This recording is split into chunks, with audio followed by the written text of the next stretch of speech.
what this is. It's just an explanation of your constitutional rights, okay? Okay. This is David Nieuwenhuis. A few hours ago, he beat his son's girlfriend to death with a tree branch. But right now, David has a more pressing issue. It's November and the weather is a little nippy. David needs a blankie. So I just want to make sure that you can read these over. And Ain't got much in the way of blankets, but That'll work now. it'll at least cover you up a little bit. so if you could just write,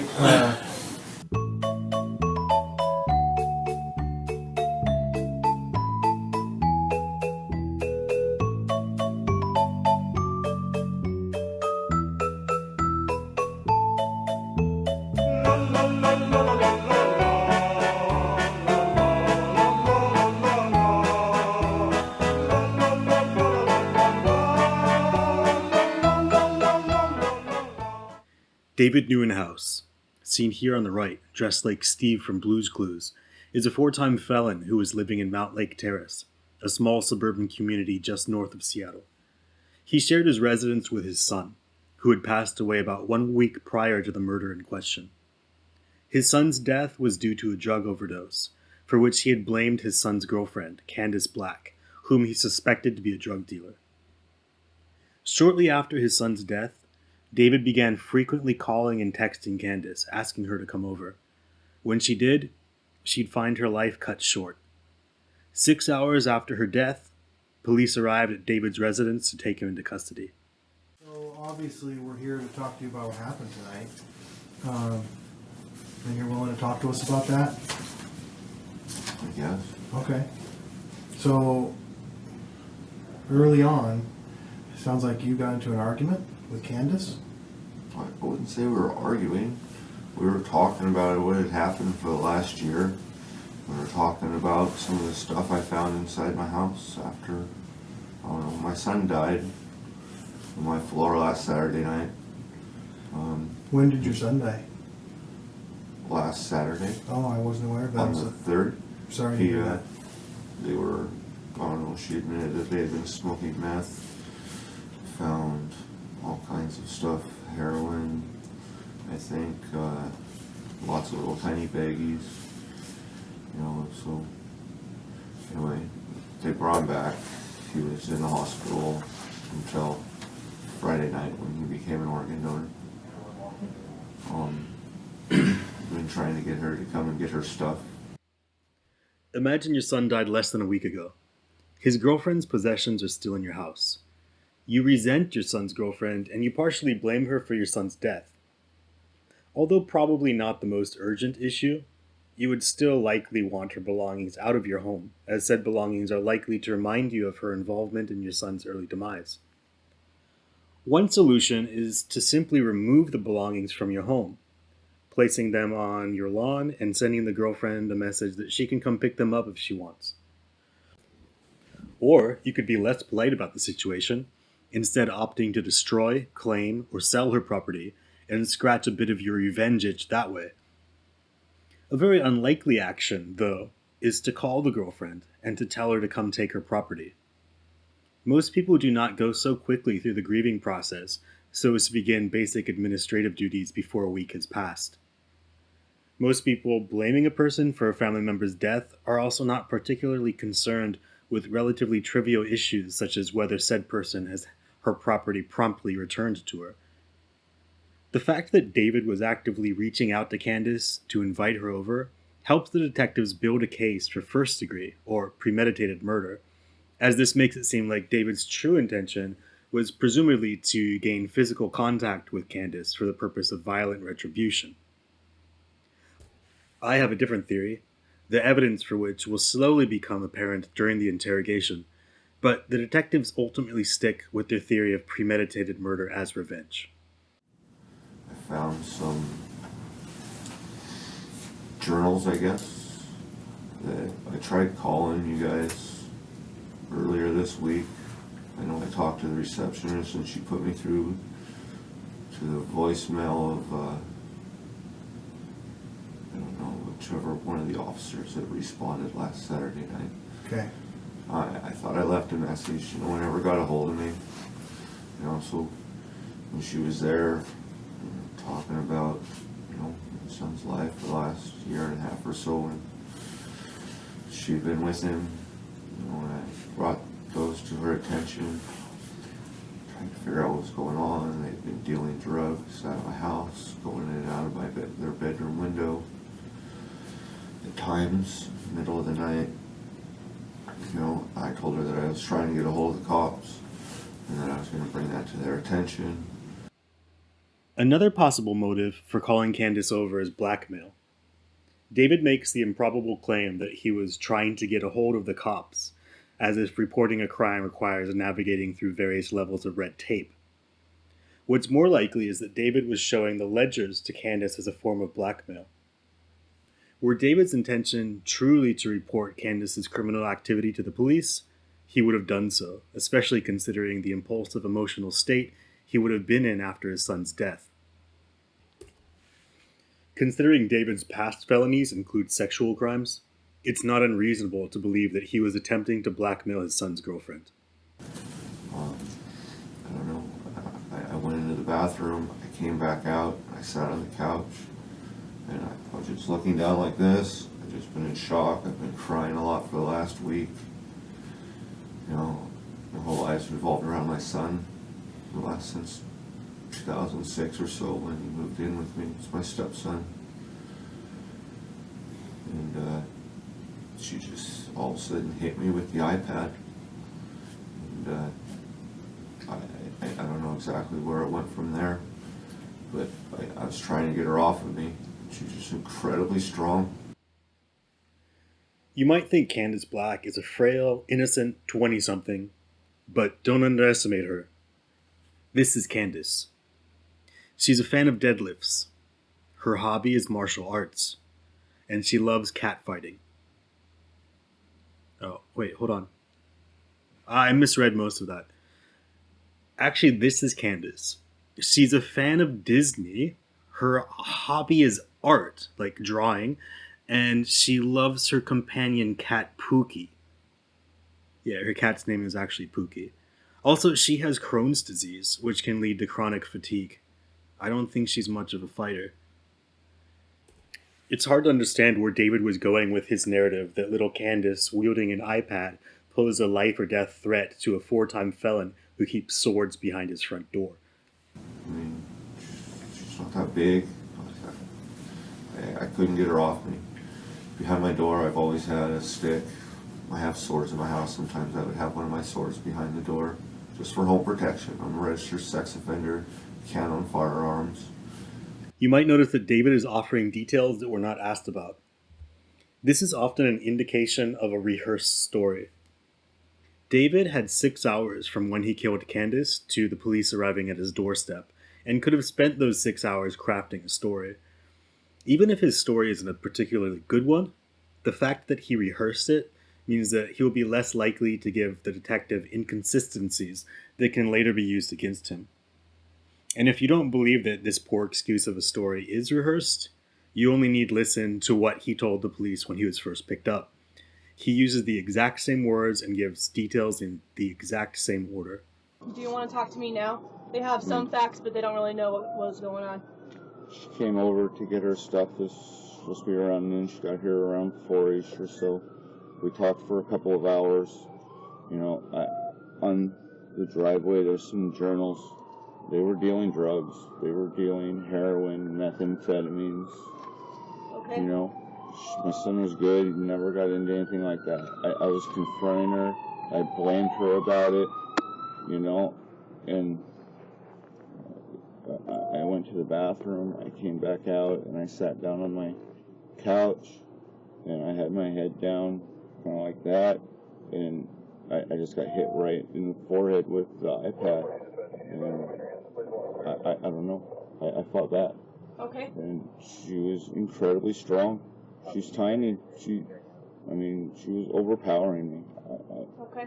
And I kept that stick behind my door for years. I have swords in my house, Sometimes I would keep one of those in there.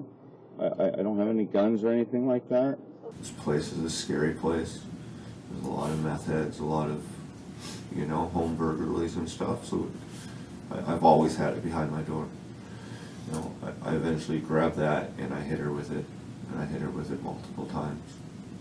Just trying to defend myself, trying to get her off of me. Okay.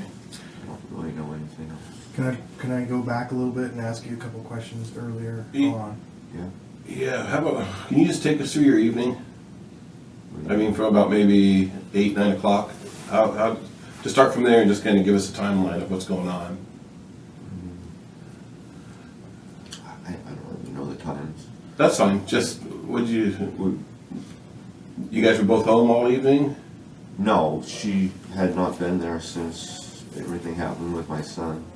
I've been sending texts back and forth to her, trying to get her to come get her personal belongings. Okay. I had told her that, you know, she could have her stuff. I didn't want her to take Kyle's personal stuff. It didn't belong to her. And, yeah, so she was supposed to be there around noon. She didn't get there until around 4 or 5. And after it happened, just went and sat on my couch, Okay, so she shaking. got there around 4 or 5, and then what happened for the rest of the evening? You know, for a couple hours we talked, I guess. Okay. About, what do you guys talk about? I think I just explained all of that. About the drug dealing and, okay. The drug dealing involvement. Okay. Asked her why she didn't call for help when my son was dying on the floor. She had a bedroom window wide open and was planning on going out. Yeah. And how was the conversation going? You guys arguing, just talking? Just talking, some crying, From long gaps. crying just from silence. who? From both of you, or? Yeah, one of Okay. us crying. I think she was. I don't know. Asked her why she didn't help my son, why she didn't yell for help when I was sleeping on the couch. What'd she say about that? She said, you know, when they moved into my house, I gave them one rule. I told her, I don't care what you do, just don't be coming and going between midnight and 6. That's what time I sleep. That's what time normal people sleep. I don't want to upset my neighbors. And they never really respected that. And so she didn't want to wake me up. I guess Kyle had said something about trying not to wake me up before he passed. So I don't know. So at the point where you came out of the bathroom and sat down on the couch, you guys had been talking for a couple hours at that point?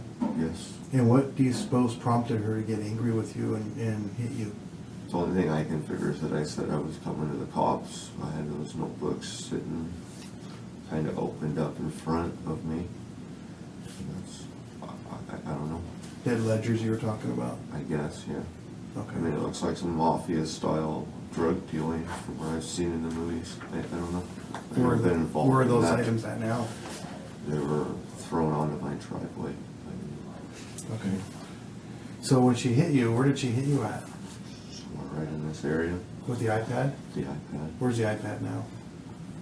I think it was on my ottoman. Okay. A little leather. It was a footstool or whatever. Coffee table. Does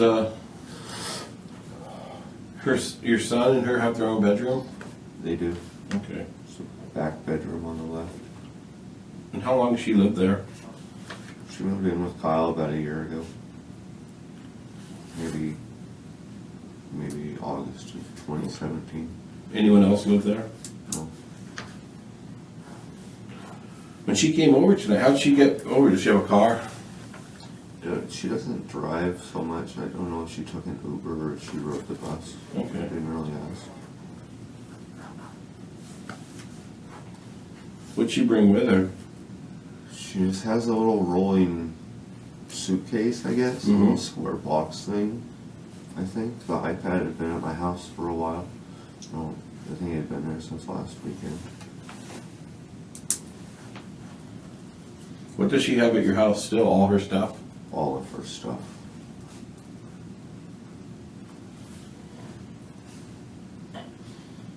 What did she say as you guys were fighting? Was she saying anything, or just Not that I can recall. she just out of the blue started hitting you? I me in the face with the iPod or the head with the iPad. She ever assaulted you before? No, she's always been nice and friendly. We've always gotten along. You think she was high?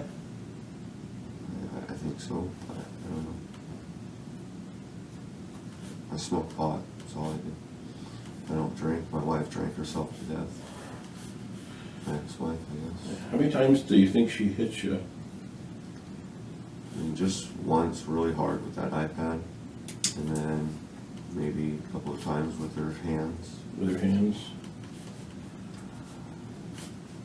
And where'd she hit you with the iPad? Up on the, right on the, in the front of the head? Crown of the head. Yeah. Okay. I guess, or not, I don't know.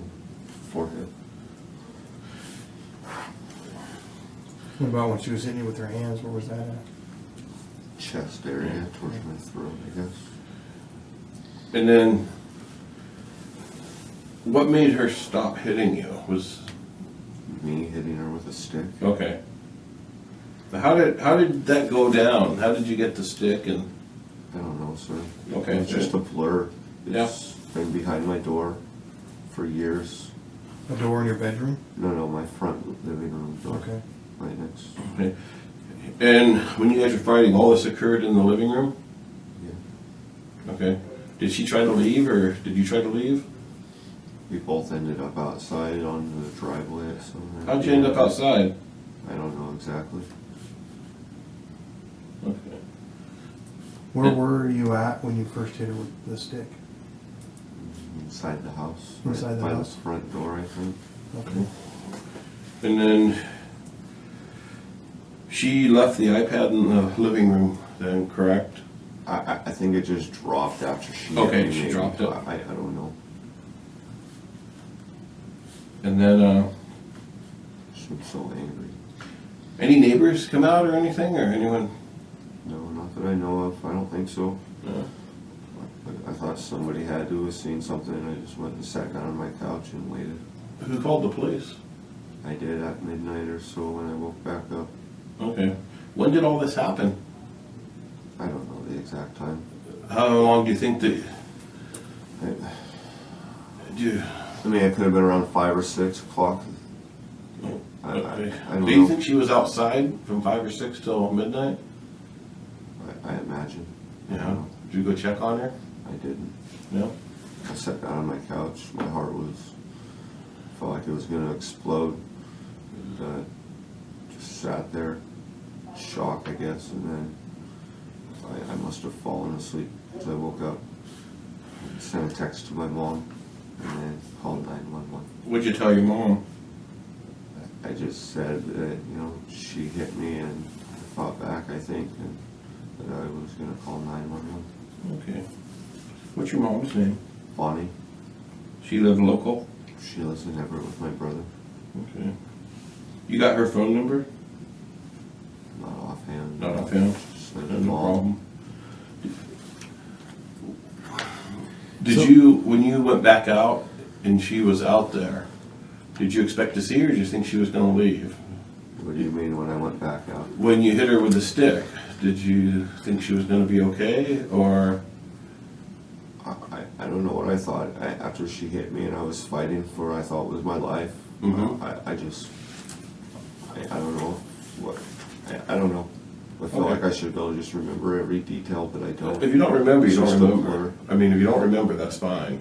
I'm trying to help out. Oh, I know. Let me ask, maybe this will help a little bit. So the first time you were trying to defend yourself by hitting her, that was inside, Yes. and then she started to leave. Did she have her bags with her and start bringing them outside, or were they already outside at this point? Her bags, when I came in, I threw them outside. You threw them out, okay. So that if she did come back, I guess she wouldn't have to come inside for her stuff.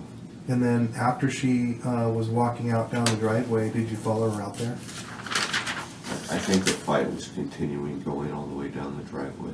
Okay. And then when you got most of the way down the driveway is when, where she's at now. Is that where things kind of finished and you went back inside the house? I think so, yes. Okay. After she fell down, did you hit her any further? Maybe once. Maybe once. How many times total do you think you hit her with the bat? If you had- I have no idea how many times. Okay. And when she was on the ground, and you hit her when she was on the ground, can you remember what your thoughts were at that point? I don't know. Okay. And then what did you do with the bat after that? I don't have a bat. I have Or the stick, a whatever. maple stick that grew in my front yard, and I cut it down. Okay. What did you do with that I maple just stick? dropped it. Near where she was at? I imagine, yes. Okay.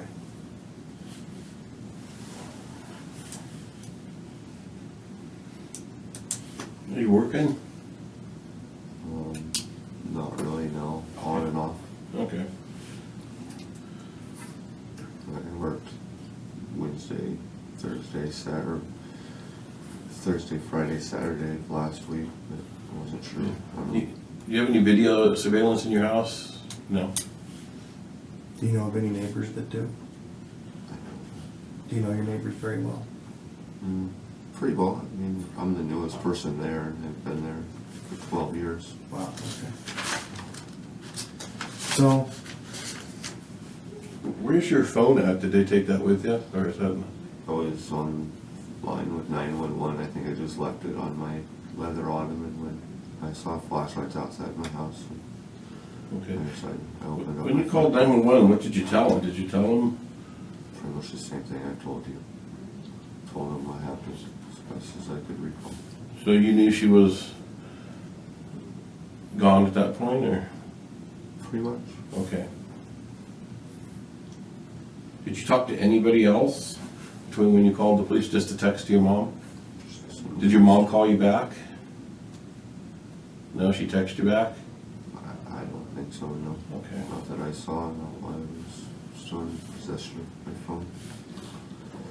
you have a pretty good relationship with your mom? Okay.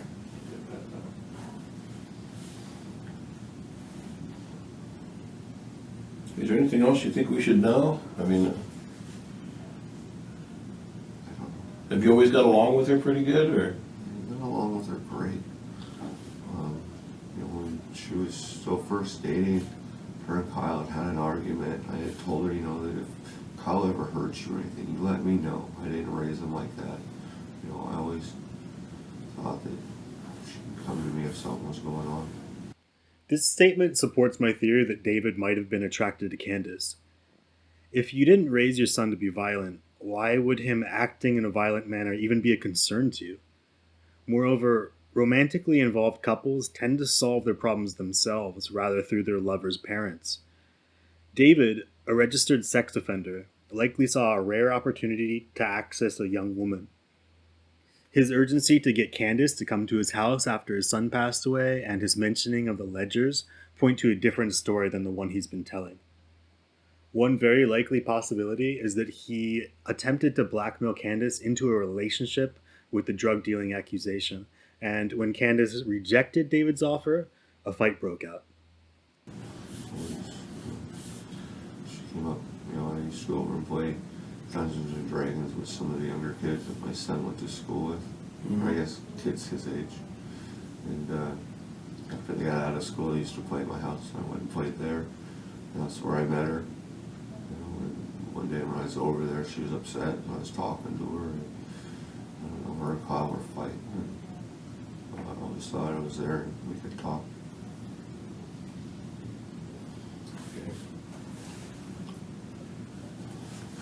So I'm going to ask you a couple hard questions, okay? Okay. I understand that in the beginning you were getting hit and you were trying to defend yourself. Did you get to a point where you felt like maybe the force you were using didn't match what was coming after you? Do you feel like you got to the After point? being attacked, Yeah. I think after her just continuously trying to fight me that I went into a rage mode and Went I into lost it. control. Okay. That's what I think happened. And then so when she was trying to leave, when you look back on it now, do you think it was the right decision to go out after her? I don't even know that it was a decision. It was just happened, because you were in a rage mode? I guess. Okay. I was fighting for my life at the beginning. And I don't know why I didn't disengage at some point when I finally had control of the situation, or if I ever did before, she was hurt. I don't know. When she was walking out of the house, did you notice that she was significantly hurt, or at that point did it not seem as bad to you? When do you think She her was most still significant? trying to fight and hurt me when she was leaving my house. Was she saying anything? I don't know. I mean, she wasn't yelling at you, or not that. I don't know. Okay. It's not like it was dead silent, but I don't know what was being said or anything like Okay. that. Did you want to kill her at all, or were you that angry at her? Or, no. We talked. She was going to get herself into rehab. And she was scheduled for Tuesday or something to go in and detox. Did you ever threaten to hurt her before at any point? Never? Have you ever had a time in your life where you went into a rage mode, you just kind of lost it a little bit in the past? I've never hurt anybody in my life. I've yelled and screamed to where I got shaky, mad. Never hurt anybody. Never attacked anybody. When I was in high school, I got in a couple of fist fights after being attacked. I've never attacked or been violent or anything like that. Okay. My wife, she bent her aluminum cane over the top of my head. She was an alcoholic and drunk. 3 days later, I bent it back so that she could use it to walk again. There's quarter marks where she threw a handful of quarters at me on my door. I'm not a violent person. I've never hurt anybody. Do you drink any alcohol at all? Never. Never? Maybe you just smoked dope or marijuana? Well, I mean, when I went to Alaska, I had 2 or 3 beers over the course of a week. Do you smoke any marijuana today? I smoked some today, yes. But when's the last time you had any? I don't know, earlier this evening. Okay. Did she, Before she got there or after? Before she got there. Okay. did she ever go into her bedroom while she came over? Or she did while I was in the bathroom. She did? She was, if she did, it was while I was in the bathroom, Okay. but I don't think so. I think she was just in the living room the whole time.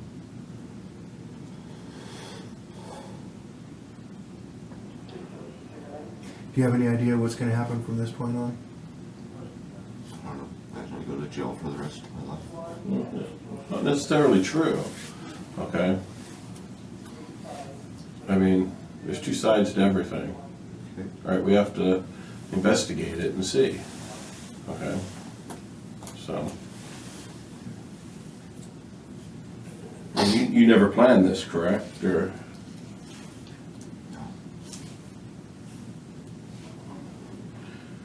what time did you text her to come over or call her? Do you remember? Was that earlier in the day or? Yeah, it was much earlier in the Did day. you text her? Yes, and I also talked with her on the phone. When you told her to come over, you just told her to come over and get her stuff, right? Yeah.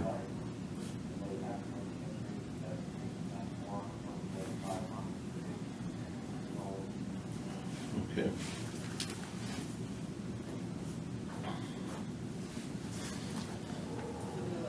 Take a quick break real quick if you want. Do you want some coffee or something? That would be amazing. I don't know if we have. Let me go see what we got. Yeah. Anything's fine. Should we need some coffee real quick? Back to the other room. Despite my blackmail theory seeming like the most likely one, at least in my opinion, prosecutors went with the revenge angle.